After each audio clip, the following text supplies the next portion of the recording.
Hello, everyone. Welcome to Selling to the Government. My name is Kate Hoy,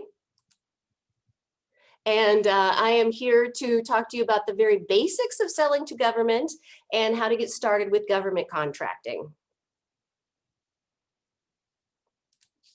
So let's get started. I want to make sure that you guys are able to see my screen here. All right, so let's get going. First of all, I want to talk about a little bit about the presentation and what's happening. There are 3 segments to this presentation. There's going to be my segment, which is a brief overview of government contracting, how to get started, and some things that you should consider. Then we're going to have a brief, about 20 minutes or so, of some words from the SBA, and they'll talk about federal government contracting. And then finally, at the end, we'll go to a Q&A, which I will be joining you there, and you guys feel free to ask whatever questions that you have until the end of our time. So let me get started and we'll move on. Oh, I also do want to point out, you won't have to take notes during this presentation. There is a handout that you should have gotten when you did register. If you do not have the handout, just put that question in the chat and we can get that handout to you. All right, so today we're going to talk about the basics of government contracting, and we're going to help you decide as a business owner if government contracting is for you. And then next steps and resources. Oh, first of all, what is a PTAC? I did say that I'm Kate Hoy with Washington PTACs. You're probably wondering, what is a PTAC? PTACs are Procurement Technical Assistance Centers. They're located all over the United States, and we're partially funded by the Defense Logistics Agency. Our sole mission is to help small businesses with government contracting opportunities. In Washington, we have 8 centers around the state. Each center offers workshops, personal one-on-one consulting, matchmaking events, and much more. So no matter where you are in government contracting, as a beginner, as somebody that's very experienced, your local PTAC advisor can help you navigate the process. All right, so let's dive into the basics of government procurement.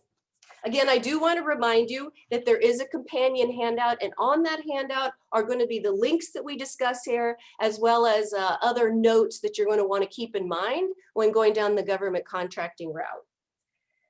So what are government contracting basics? First of all, there's going to be 4 key steps to government contracting. The first key step is research, which is what you're doing now. You're going to be registering on a lot of sites when it comes to government contracting. You will be responding to a solicitation. Nothing in government contracting is verbal. Everything will be written. And then finally, at some point, you will receive a contract. It is at this point where you are considered a vendor. So how do you get started? How you'll get started is by doing some basic market research. You'll need to decide who it is that you're selling to, what are they buying, and how are they buying it? And these are the 3 questions that we're going to talk about today. So let's start with who you can sell to. As you guys know, there are thousands and thousands of federal agencies. On the screen here, you can see some examples of federal agencies that are in the state of Washington. Matter of fact, if you go to Wikipedia and you look up list of federal agencies, they will put a disclaimer in there that we don't know if we've mentioned them all. So for the purposes of this presentation, we're going to assume there's over 2,000 federal agencies. But there's more than just federal agencies. In the state of Washington, there's 190 different state agencies. Here are some examples of different state agencies that you might find. You can also find a complete list of all the government agencies at access.wa.gov. The important thing to note is state agencies procure goods and services differently than the feds. There's more than just federal and state. In the state of Washington, there's 39 different counties. You might find law enforcement, construction, rural health, sheriff's department. These are some examples of what you might find on a county level. Every county has its own procurement, its own policies, its own procedures, and its own ways that it buys goods and services, different from the state and different from the feds. There's more than just counties. In the state of Washington, we have we have 281 different cities and towns. Here are some examples of what you might find on a city level: your fire services, your libraries, your parks and rec. And there's more than just cities, counties, states, and federal. There's also tribal entities. There's schools, K through 12. There's state colleges and higher education. There's utilities, transit authorities, ports, and as well as 49 other states. So hopefully you can get an idea here of why we start with you figuring out who is it that you're going to sell to. The government pond is huge. Secondly, what you're going to want to consider once you've decided who you're going to sell to is, what do they buy? It might take you up to 2 years or so before you actually start making money with government contracting. And there are a few reasons for this. I'll illustrate it by discussing these different examples of categories of products or services that government agencies might buy. If you're going to bid on day-to-day services, for example, such as janitorial, you'll be bidding against an incumbent supplier. Someone is providing these services currently. It may take you a bid or two before you understand your competition and how to submit proposals. If you provide services that are specially funded, the bidding playing field might be more even, but there are fewer opportunities that come along to practice bidding. If you're in construction, you'll probably subcontract to a large prime for a year or two as you gain experience. Doing construction work for government entities is very different than doing construction work for private companies. And finally, if you offer products and no services, you will want to understand how the agency you're trying to sell to purchases your products. You will also want to only offer products that are commercially available. If you're interested in bringing in a new or undeveloped product to a government agency, that is through another avenue, not contracting. You will want to discuss this with your PTAC advisor. So now we've decided who we're going to sell to and what are they buying. And now we've got to figure out, how do they buy it?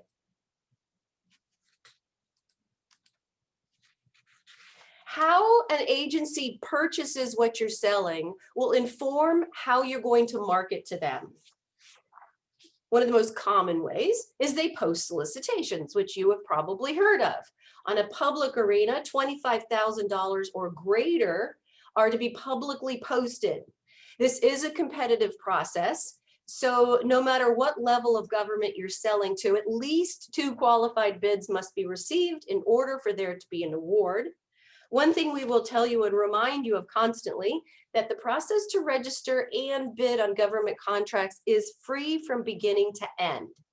And finally, you're a small business. You do not have to be certified to bid on federal contracts that are set aside for small businesses. There are certifications that you can get, it's not mandatory, if you want to claim a disadvantaged status or go after a disadvantaged certification. But as a small business, you can just go ahead and bid. 2 other ways that government contractors purchase is they might use large private companies. These large private companies have subcontracting goals whenever they're holding a federal or a state contract. It's important to know that they have their own onboarding and bidding processes. Now, PTAC can help you, can facilitate introductions between you and prime contractors, but they are private companies with their own procedures and policies that they have. And finally, there are multiple award vendor contracts. GSA schedules is a very common one, which you guys have probably heard about.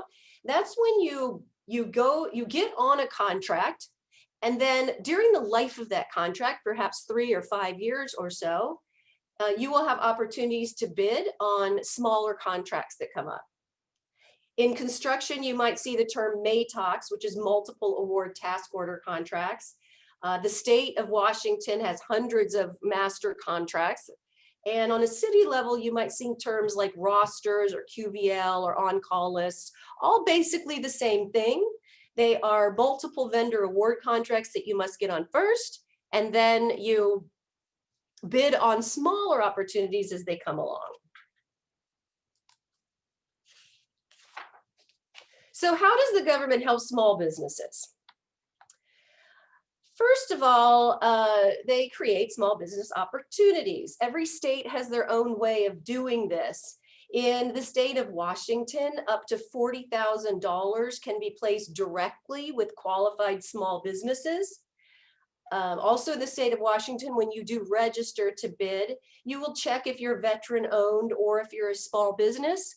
On some solicitations, there are preference points that will be allowed for those two designations. On a federal level, $250,000 or smaller contracts are automatically set aside for small businesses, assuming there's someone there that can do it. Additionally, 23% of all federal purchases are to be set aside for qualified small businesses. And these are further broken down into woman-owned, vet-owned, the 8A program, or HUBZone. So that handout that we talked about earlier that you guys should have access to, these are some items that you'll find on it. If you want to check out solicitations and just sort of see what they look like, you can go to beta.sam.gov. You do not have to register on this site. You can just play around with it and see what it looks like. Otherwise, you can go to the state's website. You can also just Google, it might be easier than this URL, is just Google WEBS.gov, WA, and it'll bring you to that website. Other resources, you can visit WashingtonPTAC.org, and you can learn more about certifications in general. You can also find other free workshops that we have statewide, as well as to locate your local PTAC office. So now you kind of have a rough idea of what the path is like. As a business owner, you'll want to decide if government contracting is for you.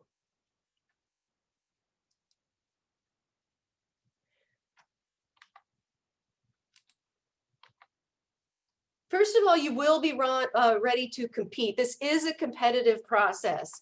How you will get ready to compete is that you will create past performance or create a history for your company. The government is not going to give you your first contract. You will have to prove to them in some way or another that you have already done what you say that you can do.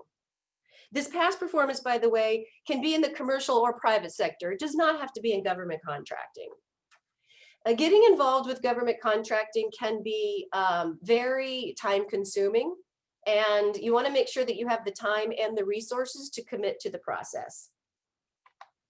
And finally, you want to make sure that you're financially stable. It may take a while for you to get paid when it comes to government contracting. Could be up to 60 or 90 days. You won't get half down. You won't get any money up front. So you're going to want to make sure you have resources available to you where you can pay for the products or the services until you start getting paid on your invoices.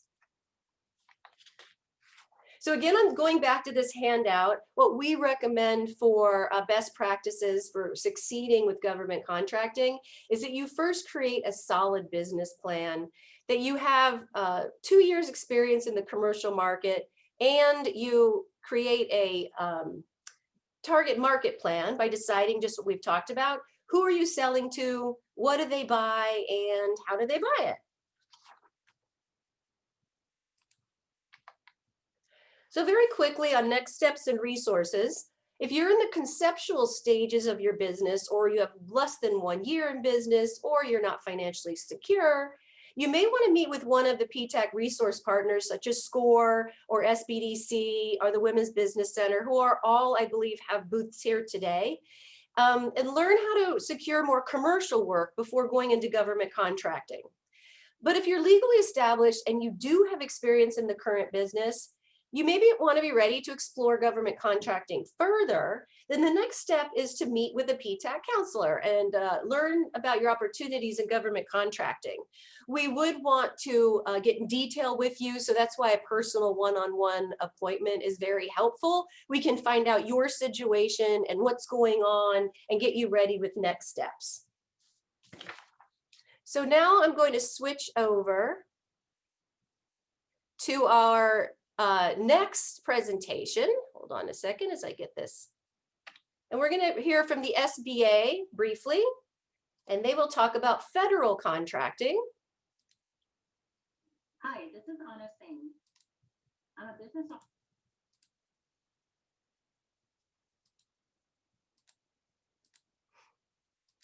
Let me make sure I got you here.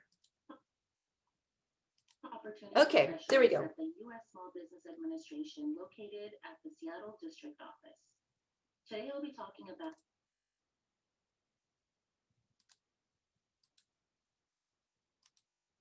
All right, I'm going to start over with you guys, just having a little bit issues here. All right. about the different federal certifications that we have to offer, the eligibility requirements, how to apply, and how your business can get started with doing business with the government. So the first question you want to ask is your business ready to do business with the federal government? Does the government buy what you sell? Do you have federal contracting experience, cash, inventory, working capital? Do you have available cash regardless of whether it's in your pocket or your bank account, or investments that you can convert to cash in 90 days? Do your research. Identify 2 to 3 government agencies that buy your product or service. Do you know where to find these contracting opportunities? We'll discuss a lot of this during this presentation.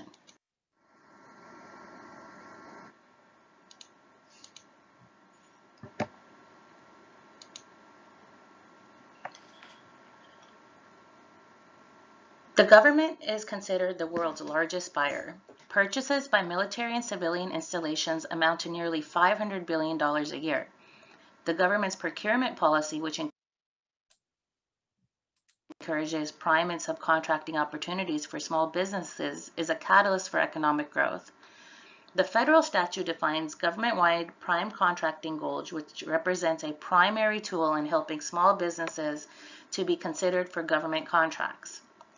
The current government-wide procurement goal is at least 23% of all federal contracting dollars must go to small businesses.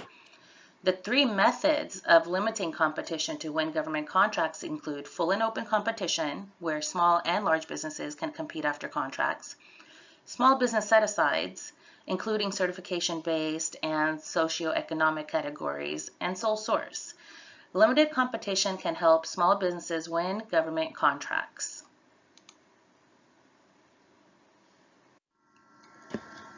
Full and open. In government purchasing, the process of requesting proposals, evaluating bids, and making awards should be taken place on a level playing field with full visibility. Small business set-asides are a powerful tool for helping small firms win federal prime contracts. Small business set-asides are influenced by the Rule of 2 and subcontracting limitations. What's the Rule of 2? The Rule of 2 is there must be at least 2 or more responsible small business concerns that are competitive in terms of market prices, quality, and delivery for a mandatory set-aside to occur. Subcontracting limitations. Under set-aside award conditions, small businesses are required to perform minimum levels of work when they receive a federal contract. These subcontracting limitations apply to contract set-asides for small businesses, including sole source contracts under the 8A, HUBZone, SDVOSB, and Women-Owned Small Business Programs. Sole source contracts. What is that?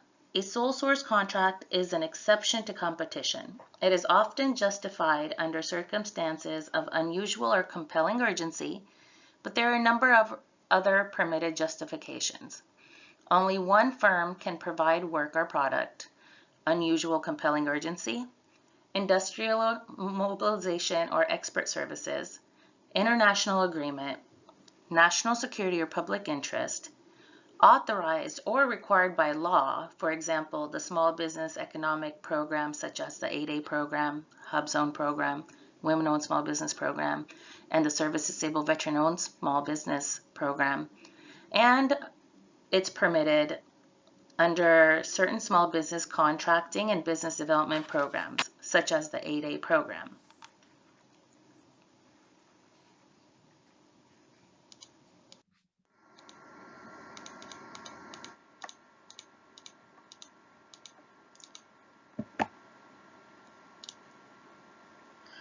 Set aside for certification programs and socioeconomic categories. These are the targeted set-asides and acquisition goals set by the government. 5% of contracts should go to women-owned small businesses. 5% should go to small disadvantaged businesses, including 8A certified firms. 3% to HUBZone. 3% to service-disabled veteran-owned small businesses. Overall, the small business goal is 23%. 23% of government contracting money should go to small businesses. Set-asides are reserved for small businesses between the micro purchase threshold and the simplified acquisition threshold of $3,500 to $250,000. That is set aside for small businesses. So first thing first, you have to get registered. You have to obtain a DUNS number, Dun & Bradstreet. This is free of charge. You use your company's exact legal name, obtain the DUNS number, which you can request for free at this website or by calling this 1-866 number. This is like a social security number for your firm that the government uses to identify you and locate you. Be aware, they may try to sell to you, but you only need the free number to do business with the government. Once you've obtained that number, you'll need to go to sam.gov. This is a database where the following have been migrated: CCR, FedReg, ORCA, EPLS. It is also used as a marketing tool. SAM allows government agencies and contractors to search for your company based on your ability, size, location, experience, ownership, and more. Also, you won't get paid without it. You have to be registered in SAM for the government to pay your firm for the work that you've done. You will also need to identify your North American Industry Classification Code, also known as the NAICS code. You can go to this website right here and see which NAICS codes apply to your business. This NAICS code also determines the size standard for your business, whether it's employee-based or revenue-based. Procurement contractors assign NAICS codes to their opportunities. Register all the NAICS codes that describe what you do, can do, or would like to do as a prime subcontractor. As long as your firm has the technical and managerial capabilities to perform under this NAICS code, it is highly encouraged that when you're setting up your SAM profile, you include all those NAICS codes. You also want to create a quality capability statement. So when you are marketing yourself to contracting officers, agencies, or you're at workshops, events, marketing your business, you have a one-pager that outlines your management, technical, and business strengths, specific capabilities and skills, past performance history, awards and recognition, resumes of key personnel. You want to update this. You want to maintain it. You want to request feedback on it. This is your firm's elevator speech on paper. It's really important that your firm have a quality capability statement. And this is something that our resource partner, the Procurement Technical Assistance Center, can also assist you with, as they have many workshops where they review capability statements, help you draft quality capability statements to present to your potential buyers.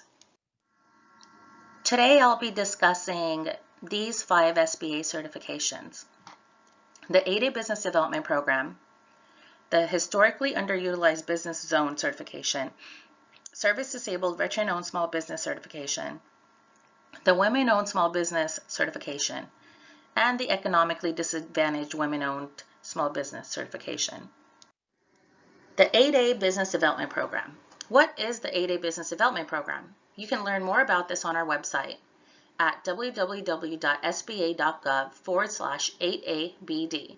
This is a 9-year business development program to help provide a level playing field for small businesses owned by socially and economically disadvantaged people or entities. The government limits competition for certain contracts to businesses that participate in the 8A Business Development Program. This program also offers a broad scope of assistance to firms that are owned and controlled at least by 51% socially and economically disadvantaged individuals. I'll talk more about that on the next slide. What are the benefits of the program? The participants can receive sole source contracts. 8A firms build their competitive institutional know-how on how to participate in competitive acquisitions. You get specialized business training, counseling, marketing assistance, and high-level executive development provided by the SBA and through our resource partners. The 8A participants may also receive assistance in obtaining access to surplus government property and supplies, SBA guaranteed loans, bond assistance for being involved in the program.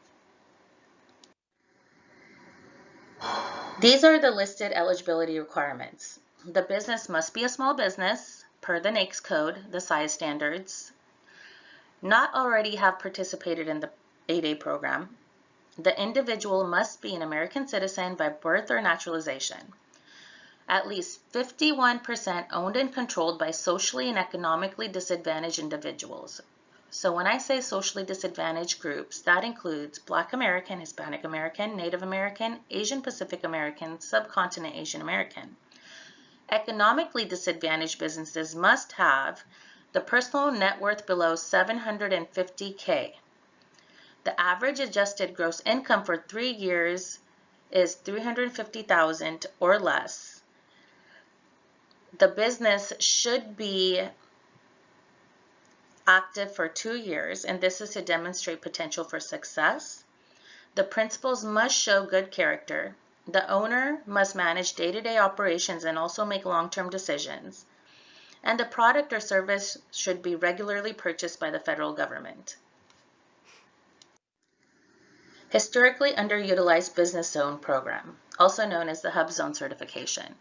What is this program? This program is a place-based opportunity for federal prime contract and subcontract benefits. The program encourages economic development in historically underutilized business areas. The benefits of this program is that you can receive sole source contracts. There's set-asides available. Also, there's a price evaluation preference. Application of a 10% price evaluation preference is applied in full and open competitions. Remember, this only applies if the initial low offer is from a large business, not if the low bidder is a small business. For example, if you're a HUBZone company and you put in a bid for $110,000 and the lower bidder, which is a large business, put in a bid for $100,000, because of the price evaluation preference, your bid would be looked at as equal. The eligibility requirements for this certification is that the business must be small, be at least 51% owned and controlled by U.S. citizens, a community development corporation, an agricultural cooperative, a Native Hawaiian organization, or an Indian tribe. The principal office must be located in a HUBZone. A HUBZone is a high employment, low income area in an economically distressed community. This certification promotes job growth, capital investment, and economic development in these areas, including Indian reservations. How you can find out if your office is located in a HUBZone? You can click on this link, go to this website, type in the address, and it will tell you right away if you're eligible for this certification regarding the location if you're in a HUBZone area. Also, at least 35% of the firm's employees must reside in any HUBZone. The next certification is the Service Disabled Veteran Owned Small Business Certification. To qualify for the Disabled Veterans Business Program, your business must be a small business, be at least 51% owned and controlled by one or more service-disabled veterans, have one or more service-disabled veterans manage day-to-day operations and also make long-term decisions. And the eligible veterans must have a service-connected disability. This is a self-certification through SAM. The VA determines the service disability. The SBA determines size if protested. That letter that you get from the VA is what you would upload to self-certify that you are, in fact, a service-disabled veteran-owned small business. There's no term limits. You don't need to reapply once you've self-certified. The Women-Owned Small Business Certification and the Economically Disadvantaged Women-Owned Small Business Certification. What is this contracting program? What is WOSB and EWOSB contracting program? To learn more about this, there have been many changes that have been made in the past few months. Please go to www.sba.gov/WOSB. What this contracting program does is to help a level playing field for women business owners. The government limits competition for certain contracts to businesses that participate in the WOSB federal contracting program. It provides procuring agencies a tool to help meet their WOSB contracting goal. Ultimately, this program helps create and retain more jobs for women-owned small businesses. This is a self-certification process through the website beta.certify.sba.gov, or you may use an approved third-party certification process. So for the Women-Owned Small Business Certification eligibility, these are the requirements. You must be an American citizen by birth or naturalization, at least 51% unconditionally and directly owned by a woman. The woman must manage the day-to-day operations, must make the long-term decisions for the business, must hold the highest officer position, and must work at the business full-time during normal working hours, whatever those hours may be. And there is no minimum amount of time the business has to be in operation. The requirements for the Economically Disadvantaged Women-Owned Small Business Certification is everything from the WOSB requirements plus the net worth of each woman in that business should not exceed $750,000. The average 3-year income must not exceed $350,000, and the fair market value of assets should not exceed $6 million. Now that I've gone over those 5 certifications, you know what the eligibility requirements are, what the benefits are, and how to apply for them. If you have any other questions regarding those certifications, please go to our website, www.sba.gov, and click on Federal Contracting. From there, it's very easy to navigate through all the certifications and read more about it. If you have any other additional questions that aren't being answered through the website, please feel free to contact me at any time. You can email me, contact our office. I'll have my contact information at the end of this slide. Now, how to identify contracting opportunities. Self-market yourself. Go to workshops, events, do some research, go to our resource partners such as SCORE or PTAC, the Procurement Technical Assistance Center, and see who buys what you sell. Is there a need in the federal marketplace for your product or service? You can research who buys what you sell through usaspending.gov or fpds.gov. There's also the Federal Business Opportunity, FBO. This is where contracting opportunities used to be posted, but now it's posted on this new website, which has officially replaced fbo.gov, called https://beta.sam.gov. This is where all federal contracting opportunities are posted. You can also check out the Federal Office of Small and Disadvantaged Business Utilization Directors Interagency Council. We also have something called Subnet on our website at www.sba.gov/sub-net. This is a database of subcontracting solicitations and opportunities posted by large prime contractors and other non-federal agencies. It's used by the state and local governments, nonprofit organizations, colleges, and universities to post solicitations and identify small businesses. So here are a few of our resource partners. The Procurement Technical Assistance Center, PTAC. They provide assistance to businesses in marketing products and services to the federal, state, and local governments, and they're available at no or nominal cost. We have the SBDC. They provide one-on-one management assistance to businesses. We have the Women Business Centers, and we also have SCORE. You can get free and confidential small business mentoring and advice online or in person from successful business advisors. Please feel free to contact any of us at the Seattle District Office. This is the link to our website, our email, and our main line. I'm a business opportunity specialist at the SBA Seattle District Office. That's my email address and my phone number. We also have a representative, John Dykes, at the Spokane branch office, who can also assist you. Please feel free to give us a call or shoot us an email if you have any additional questions. Thank you.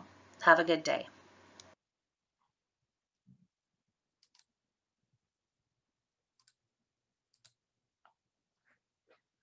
Hopefully that gave you guys a general overview of what's going on, from an introduction in general to specifics from the SBA. I'm Kate Hoy. I'm here to join you guys in person and find out if you have any questions, and we can get into some specific questions. So just put them in your chat and let me know what you're thinking.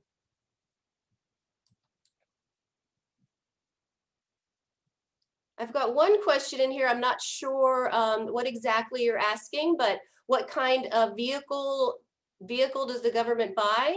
If whoever put that question in, if you want to clarify what you're talking about, contracts can be referred to as vehicles, or if you're actually talking about, does the government buy vehicles itself? If that's what you're talking about, yes, they do quite a bit. There's a lot of fleet maintenance and a lot of fleet purchases that go on. Let me know if you guys have any other questions. And if you don't have questions, perhaps you can just introduce yourself on the chat and let me know kind of who's out there, what kind of businesses that you have, and I can zero in on some particular information that might be of use to you, depending on what you're doing.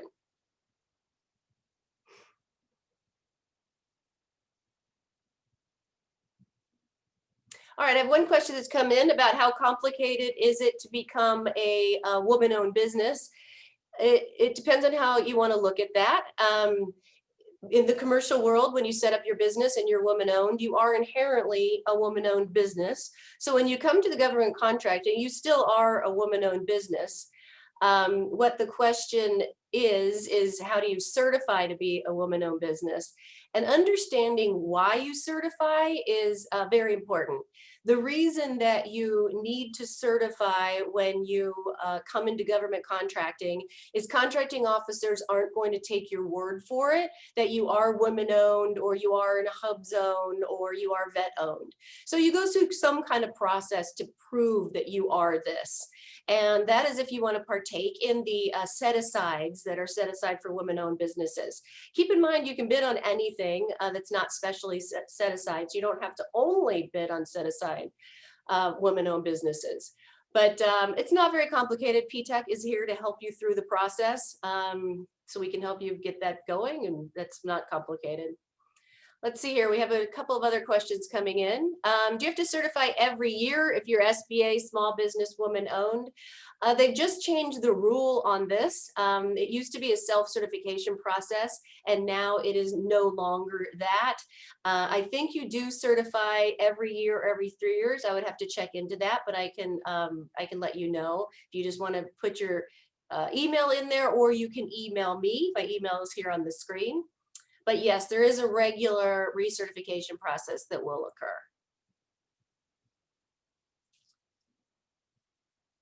I do have a question here. I received a request for proposal recently and found the solicitation a little rushed. I had less than a week to respond. Is this normal? It would be helpful to know what level of government that you were bidding, if it was state, federal, or something local.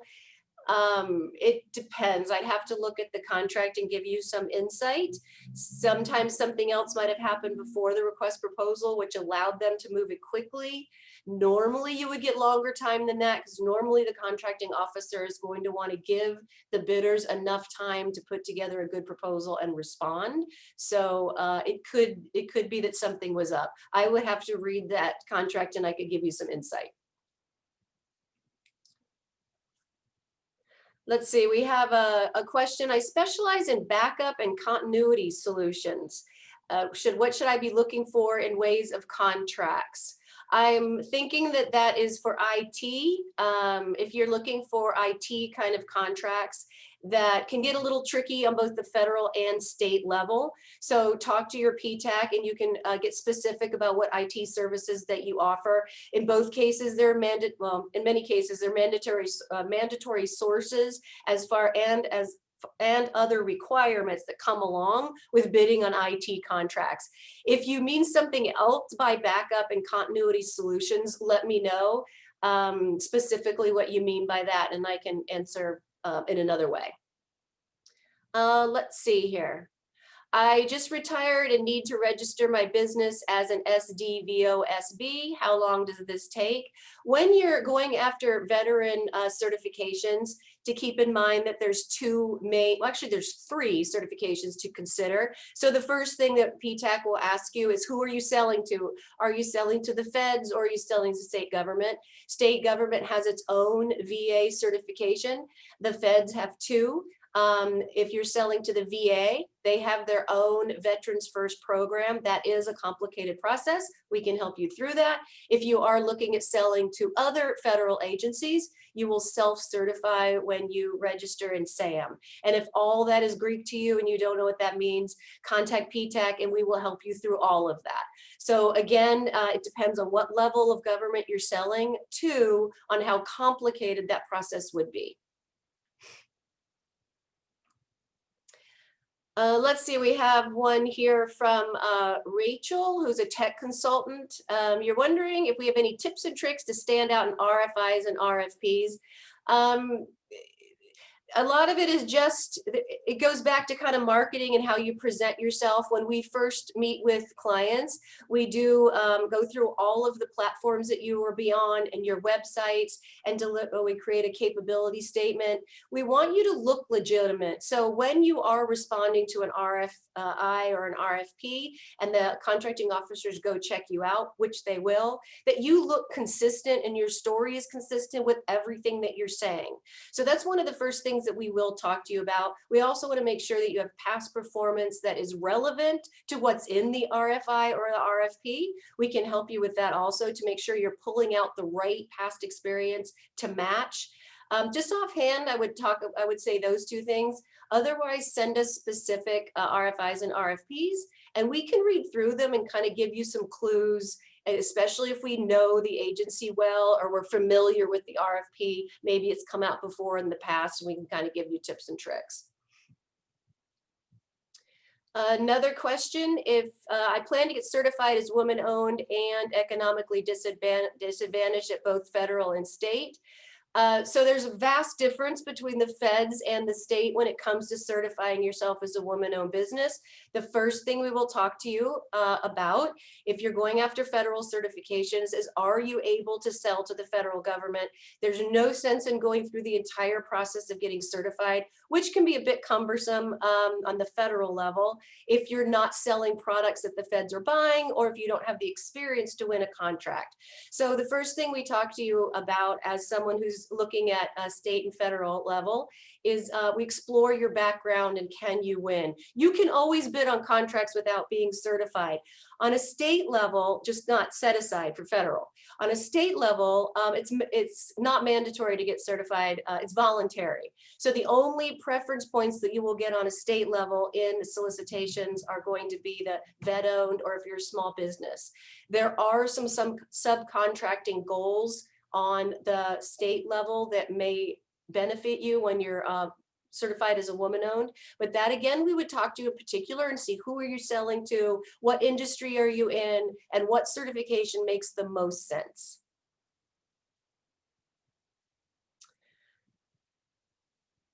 And do you go through two different processes? So hopefully I did answer you on that. You do. They're very different. You go through two completely different processes to be certified as woman-owned, either on state or on federal.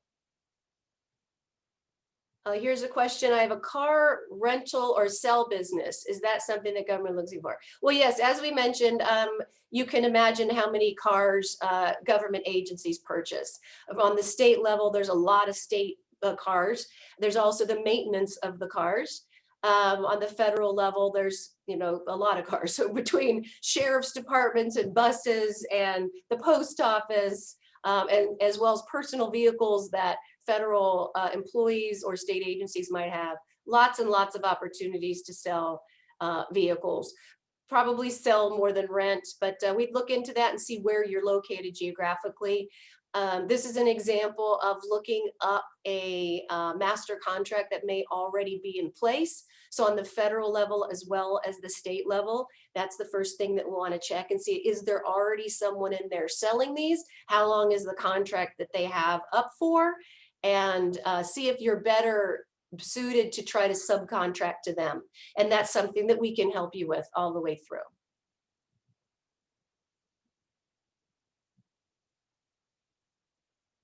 All right, and I'll just see if there's any more questions to come through.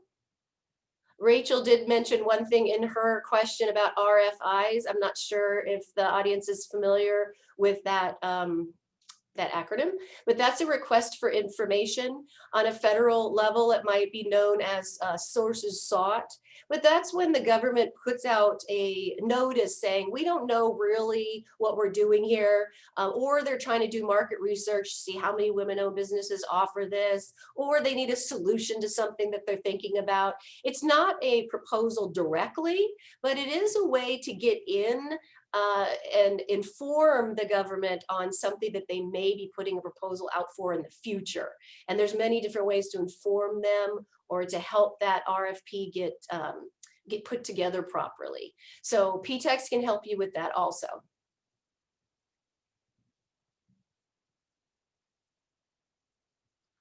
And I don't see any more questions being posted right now. So I want to thank all you guys for joining me. Remember, just go to washingtonptac.org. You can find the closest PTAC to you, and we're here to help you through navigating the government process. Thanks, you guys.